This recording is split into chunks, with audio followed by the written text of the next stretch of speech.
ஆண்டவராய் இயேசு கிறிஸ்துவ நாமத்தினாலே உங்கள் யாவருக்கும் என்னுடைய அன்பான வாழ்த்துக்களை நன்றி நான் தெரிவித்துக் கொள்கிறேன். தேவனாகிய கர்த்தர் உண்டாக்கின காட்டு ஜீவன்களில் சர்ப்பமானது தந்திரமுள்ளதாய் இருந்தது. அது ஏவாளை பார்த்து, இந்த தோட்டத்தில் உள்ள கனியை புசிக்க வேண்டாம் என்று தேவன் சொன்னது உண்டோ என்று எதிர்மறையான கேள்வியை கேட்கின்ற ஒரு நிலை.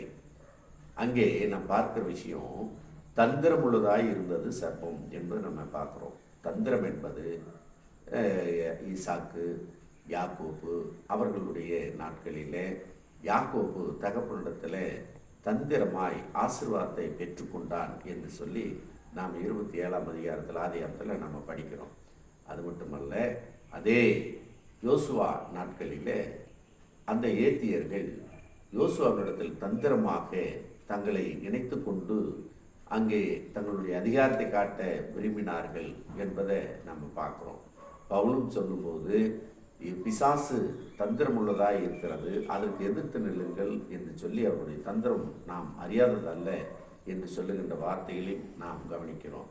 தேவன் இப்படிப்பட்ட காரியங்களை வெளிப்படுத்துவதற்காக அவருக்கு நாம் நன்றி சொல்லுவோம்.